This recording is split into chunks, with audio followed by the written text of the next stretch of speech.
Hello, Insiders. Welcome to another episode of The Insider. Today we have a special guest, Mr. Jonathan McGee. We're going to be talking politics. He's coming back from Washington, back to his hometown, Chicago, to make some changes, to see some growth. So we're here excited to talk to him, and stay tuned.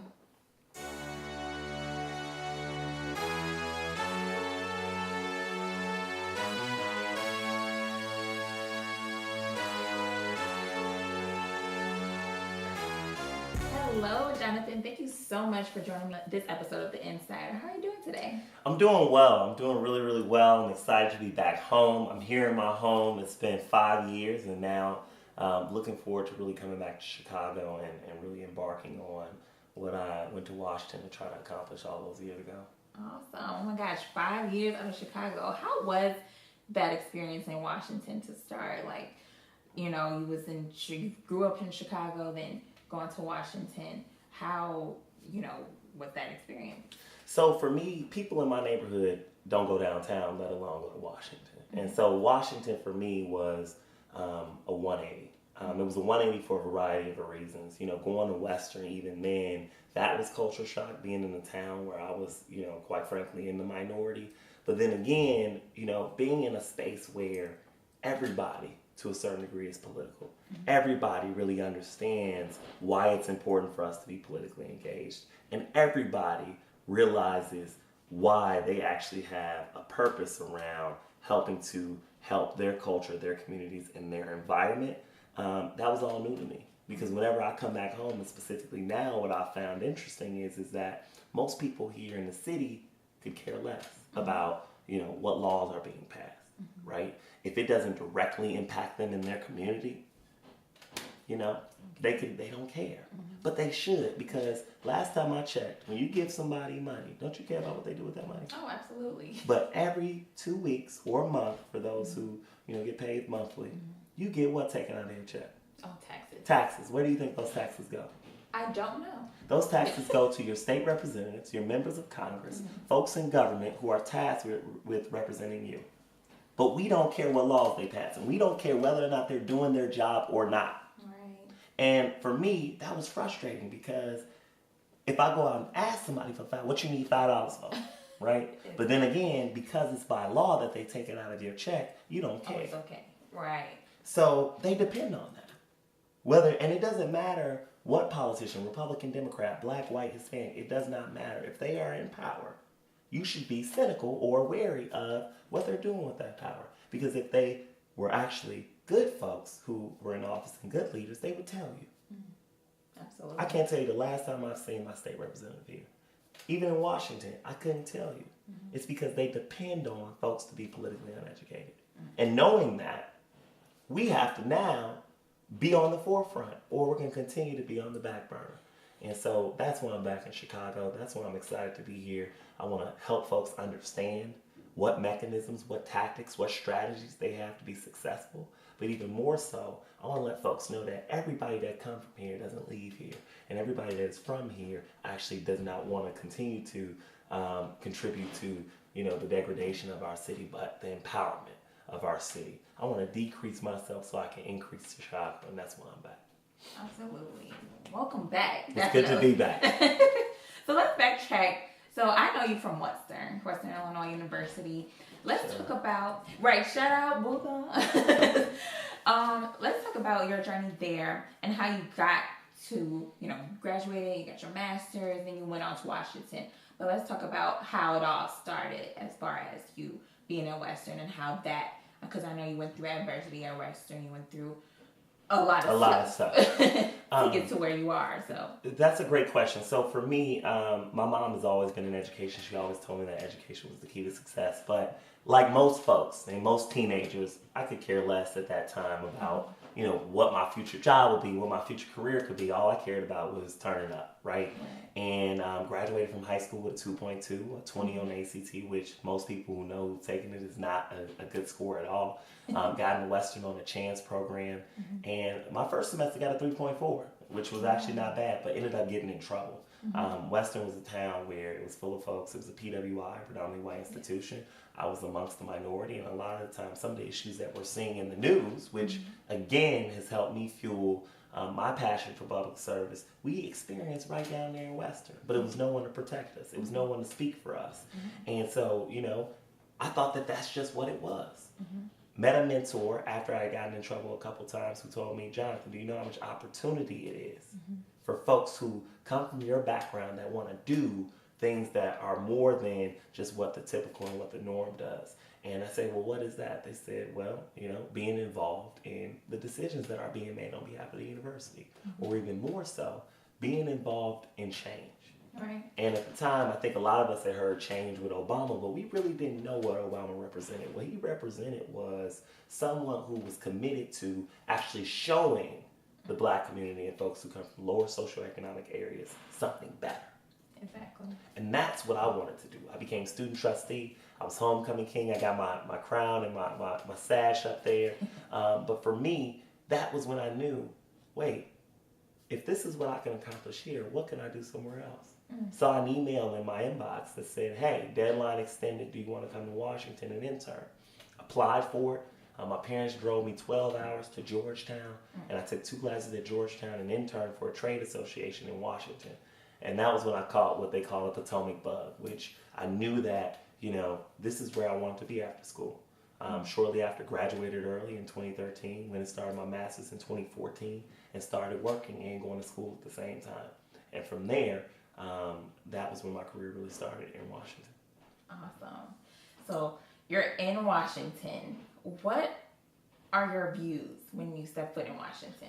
So I'm just thinking, I'm a kid from Chicago. I don't know what's going on. Obama's in the White House. So it's a lot of folks from Chicago and D.C. So it's not like, I'm the only person who, is from my neighborhood or who has that same mentality. But then again, I was new to all of this. Right. So I think the first thing that, I thought about was, okay, I have to learn this city. I have to learn, how to actually get involved in what actually makes this city work and what makes it run. And started off working for a nonprofit called the Partnership for Public Service, where we train federal leaders to be more effective and efficient at their job. And they were nonpartisan. It wasn't Republican or Democrat. What they were focused on was, no matter whether government's large or small, we want it to be effective. And for me, the most impactful moment there was we were training people at the Social Security Administration. And I watched GS 14s and 15s in the government talk about how they felt like they could do their job better as a result of our training. And then I thought about my grandmother, who was turning 65 that year.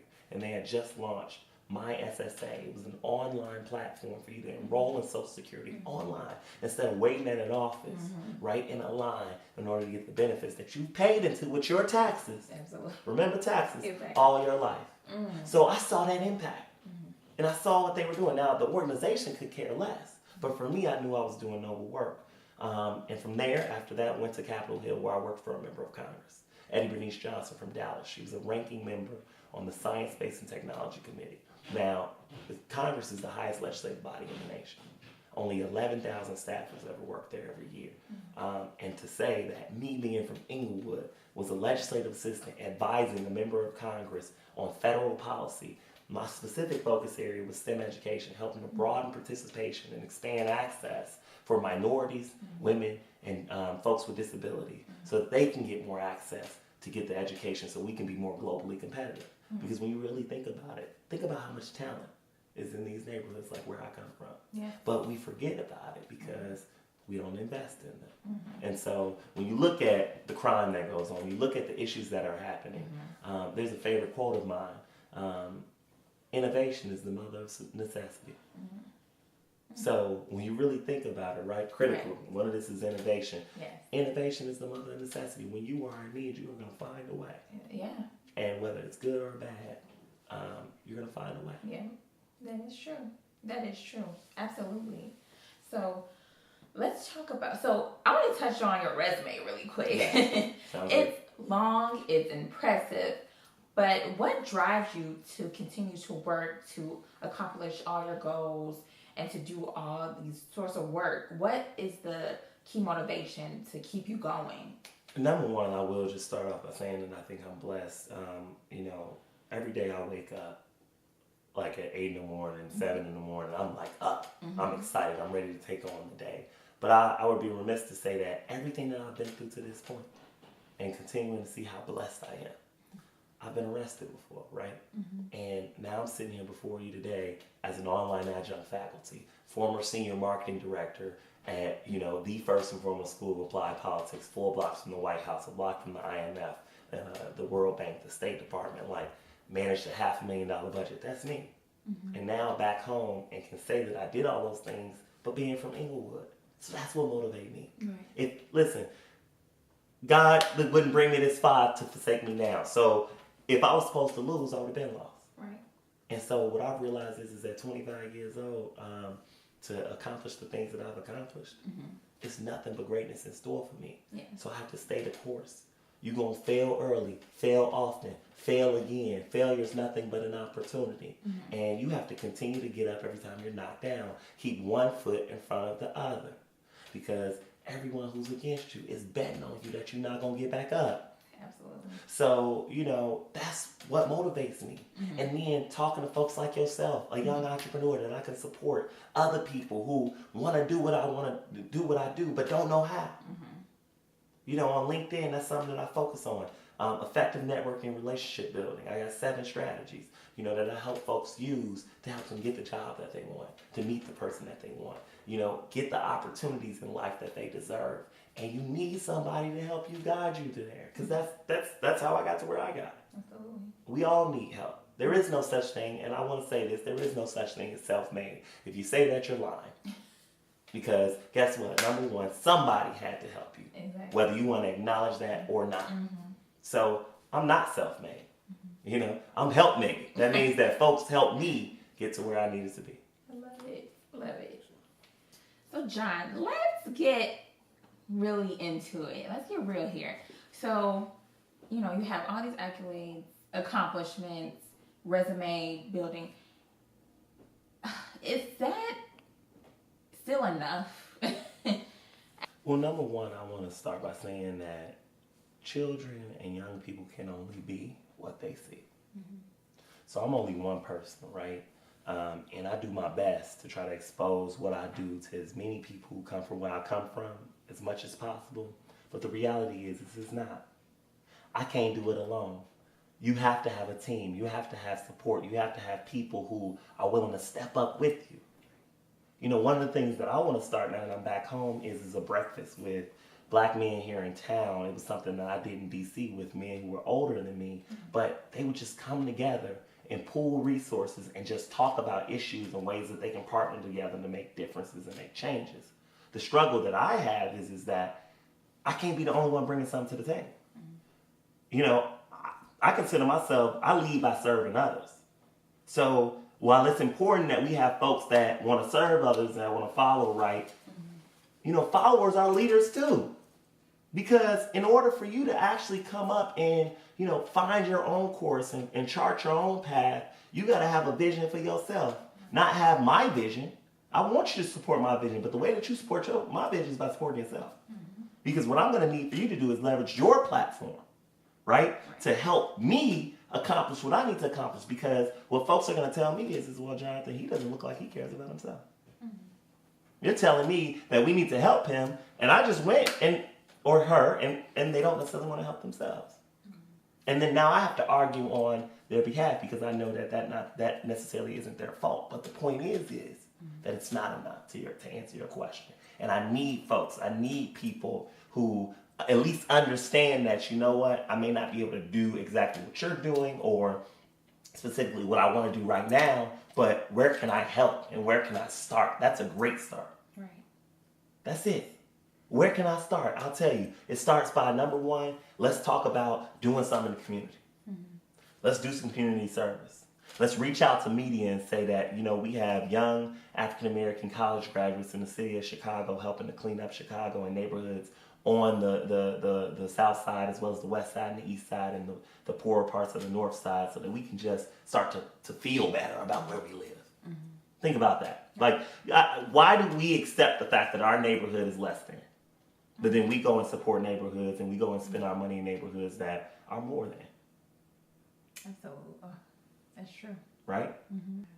It's because mentally we have gotten to a point where we think that because we come from our community, what's going on? Right. Absolutely. And do you see that like a lot in Chicago? What I'm starting to see is like competition. Who is even with like certain activists, like who trying to change, but it's like a competition to what they're doing to make change and who they're getting, to make a change. Like, what is your opinion on that as far as, the competition here in Chicago? Well, number one, it's not, I would be remiss to say it's not unique to Chicago. It's what we're seeing is everywhere folks believe that because we share the same identity that we share the same ideology. Yeah. Just because we both black from Chicago don't mean that we think the same, we do the same things. Mm-hmm. You want to be in media, I want to be in politics. Right. It's two different things, but I still respect you. And we still can have a civil conversation. But that's the issue. Mm-hmm. We've been conditioned to believe that because we share the same background experiences and perspectives and we look the same, now we must believe the same things. Absolutely. One of my best friends is a black conservative. Wow. Not socially, but fiscally. I mean, and policy-wise. Mm-hmm. Does that make me look at him any less than? Did I come to him and say, hey, you're a sellout? No. Because you got to get to know people before you even get to judge them. Right. And so I think that where we need to start in our communities is number one, respect and civility. So the reason why these activists are fighting each other is because they don't respect each other. And to a certain degree, believe that their cause is more noble than others. When we all should be fighting to support each other's cause. Right. Because at the end of the day, we all are fighting the same plate. Which leads me into, the current state of politics. How can we move past that when we have someone in charge that's lumping us all together, one culture all together as the same, like the one big person almost, the same aspects, the same characteristics, and we're different. How do we move past that? So number one, before we even get started, I want to talk to you all a little bit about why Trump is our president and why that actually happened. I think a lot of folks in our community is confused as to why is this happening, what's going on. Some folks who are religious are saying we're in the end times. Some people are saying that, hey, I don't really know. Yeah. Number one, what we've seen is specifically in Illinois, but across the country, we've seen a proliferation of corruption, a proliferation of folks who have taken advantage of the fact that generally America's politically uneducated and have taken advantage of working class, poor people, and middle class folks who have entrusted, these individuals to represent their best interests. So what happens when enough is enough? Obama won on hope and change, right? But we still had a divided Congress, and therefore then, right, people feel like I still haven't gotten any more money.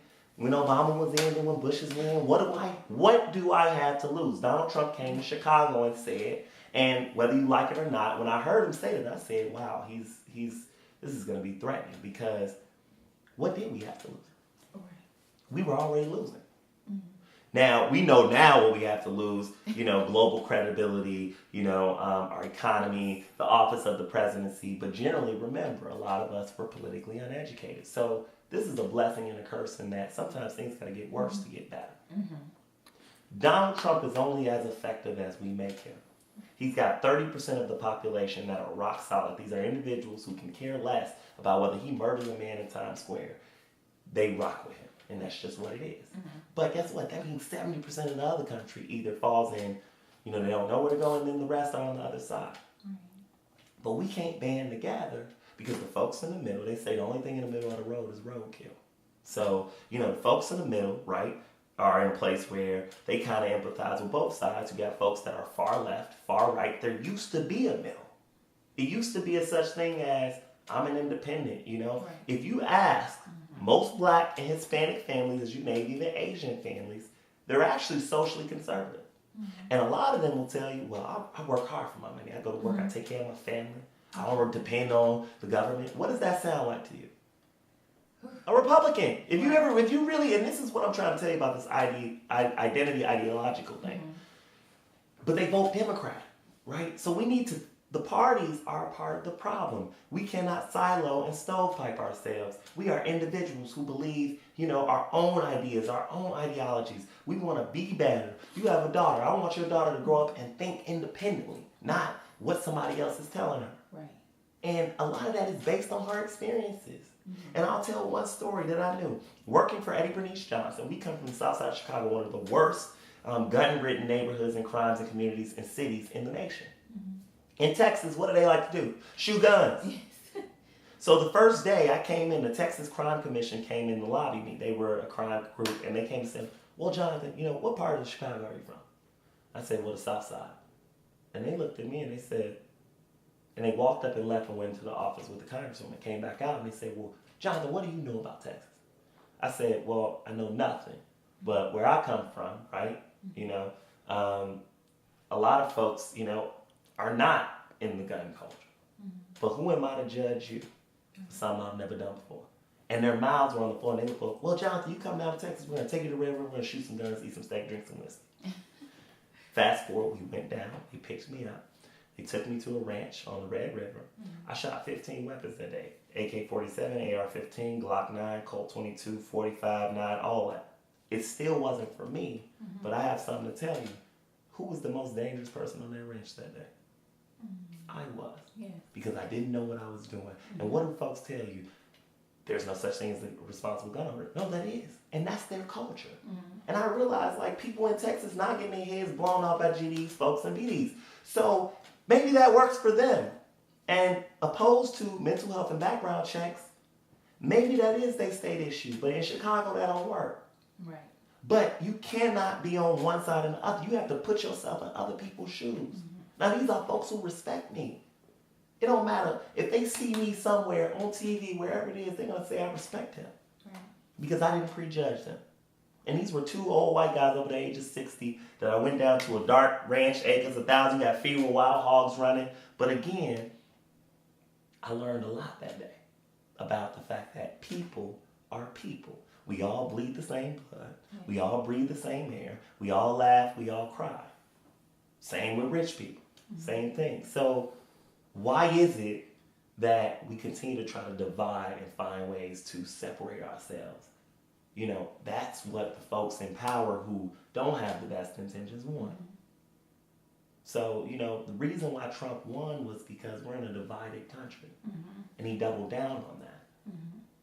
But I think he's seeing, the souls of his labor. He's reaping what he's sown. Yeah. And now we have an opportunity. Are we going to take advantage of that?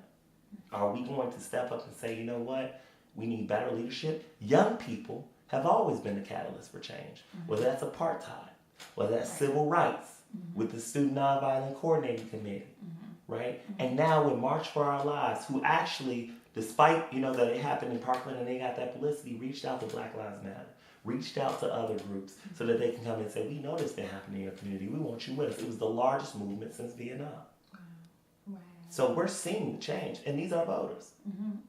So I don't think it's all dismal. I think that we have the energy. We need folks that are going to lead. We need organizers. We need individuals who are open-minded. And people who, quite frankly, are going to look at the issues not from one side of the coin, but both sides of the coin. Awesome points. I love it.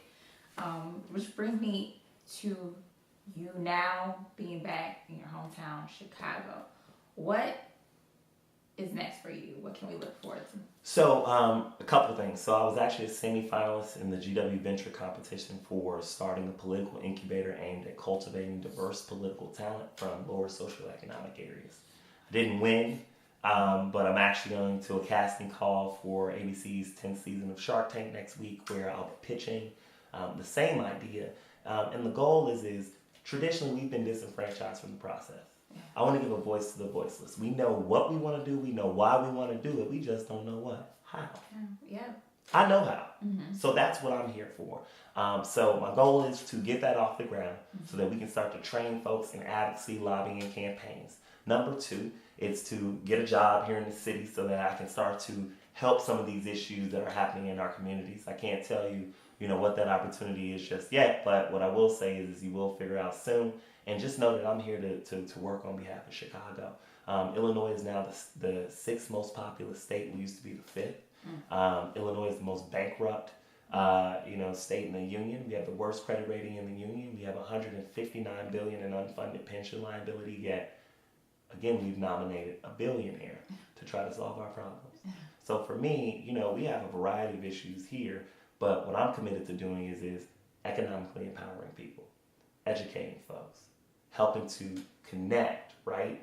A city that has tremendous resources in a lot of areas to the areas of the city that don't have those resources. So being a facilitator, being a connector, a relationship builder, I want to go out and show people something different. I could care less if I ever get elected. I can care less if I'm ever on TV. For me, if one kid come to me and say, Jonathan, I want to do something different because I saw you in a suit here speaking to me in my school about how you're not doing the status quo, that's all that mattered to me. Yeah. Because, again, I wasn't supposed to be here, but I was. Yeah. And that's the secret. That's the key. And so, for me, I'm leading by serving others. Level 5 Leadership is a book, From Good to Great, written by Jim Collins. It talks about the humble leader. I only, serve because there is a calling. And so, I want to address that higher calling. So for me, it's coming in Chicago. It's, helping to cultivate diverse political talent. It's helping to mentor young people who have what we know historically, the ability to change things. And it's connecting the folks with resources to the individuals who don't. And somewhere along that line, I think we'll find a solution. Good stuff, John. Awesome. So I would just like, again, to thank you so much for coming on The Insider. And all your points was awesome, and I wish you the best. Any thank yous you want to give? I want to give a thank you to my mother, Latanya McGee, for raising me. She's Chief Education Officer, Chicago Public Schools. She's the second most powerful woman in CPS, and I think that she has constantly been that example. She has constantly been that mentor, and she's constantly led, by serving others and serving people and serving young people, and specifically people who come from our backgrounds. So I want to thank her. I want to thank Nadia for having me on the show. But ultimately, I just want to thank each and every one of my mentors, friends, and family who believed in me. Because I will again say this. If we think that we don't need to support each other, if we think that for some reason that you don't need to tell somebody congratulations, you don't need to tell somebody to keep going, that matters. Because another thing that we want to address now, but mental health is real, specifically in the Black community and in lower socioeconomic areas, and it's something that we haven't addressed. And so we need to empower each other, we need to continue to support each other and be there for each other. So I look forward to being back on the Insider TV. I look forward to watching the interview once it airs, and look forward to supporting each and every one of you in whatever way I can. So thank you. Awesome. Thank you so much, John. We're happy to have you back. It's good to be back. You did great. And thank you guys for watching. Until next time.